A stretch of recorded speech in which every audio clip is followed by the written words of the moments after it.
సంక్రాంతి పండుగ వేళ non veg rates చుక్కలు చూపిస్తూ ఉన్నాయి. సంక్రాంతి పండగకు మాంసాహారాన్ని ఎక్కువగా వినియోగిస్తారు. బంధువులకు ప్రత్యేకమైన విందిస్తారు. ఈ విందులో మటన్, చికెన్ తప్పనిసరిగా ఉంటుంది. డిమాండ్ ఎక్కువగా ఉండటంతో పండగ పూట మటన్, చికెన్ ధరలను అమాంతం పెంచేశారు వ్యాపారులు. కరీంనగర్, జగిత్యాల, సిరిసిల్ల, పెద్దపల్లిలో సంక్రాంతి పండుగను ఘనంగా జరుపుకుంటున్నారు.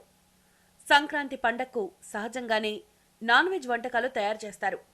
బంధువులు రావడంతో కాస్త ఎక్కువగా తీసుకొస్తారు. వివిధ రకాల నాన్ వెజ్ వంటకాలు నోరూరిస్తాయి. అయితే ఇప్పుడు నాన్ వెజ్ ధరలు పెరిగిపోయాయి. కేవలం సంక్రాంతి సందర్భంగా ధరలను పెంచేశారు. మటన్ కేజీ ధర నిన్న మొన్నటి వరకు 450 రూపాయల వరకు ఉండేది. ఇప్పుడు 550 రూపాయల వరకు పెంచేశారు. 100 రూపాయల వరకు పెంచేశారు. మేక, గొర్రె మటన్ వివిధ రకాల రేట్లున్నాయి. పండగ పూట తప్పనిసరి పరిస్థితుల్లో ధర ఎక్కువైనా నాన్ వెజ్ ను కొనుగోలు చేస్తున్నారు వినియోగదారులు. ఇక చికెన్ ధర కేజీ మొన్నటి వరకు 150 రూపాయలు ఉండేది. ఇప్పుడు 180 నుంచి 200 రూపాయల వరకు విక్రయిస్తున్నారు. గ్రామీణ ప్రాంతాలతో పోలిస్తే పట్టణాల్లో ధరలు ఎక్కువగానే ఉన్నాయి. ఈసారి సంక్రాంతి పండగ శనివారం రావడంతో ఆదివారం కూడా ఈ ఎఫెక్ట్ ఉండనుంది. ఈ 2 రోజుల పాటు నాన్ వెజ్ ధరలు మండిపోనున్నాయి.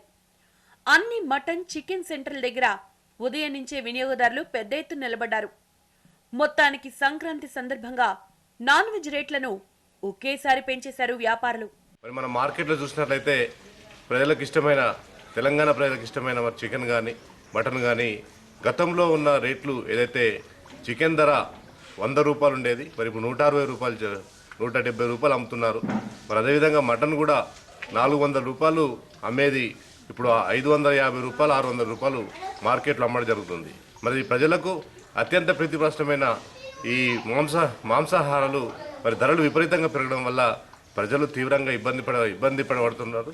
మరి ప్రతి చోట కూరగాయలు కానీ, చికెన్ కానీ, మటన్ కానీ అధిక రేట్లకు విక్రయిస్తూ సామాన్య ప్రజలను చాలా ఇబ్బందులకు గురి చేస్తున్నారు. చుట్టాలు వచ్చి ఇంటికాడ ఉంటే వాళ్ళకు మర్యాద చేస్తామని కూడా సామాన్యుడు భయపడే పరిస్థితి వస్తుంది. సంక్రాంతి పండగకు నాన్ వెజ్ ధరలు ఒక్కసారిగా పెంచేశారని వాపోతున్నారు వినియోగదారులు. పండగ రావడంతో ధర పెంచినా తప్పనిసరి పరిస్థితుల్లో నాన్ వెజ్ కొనుగోలు చేస్తున్నామంటున్నారు వినియోగదారులు.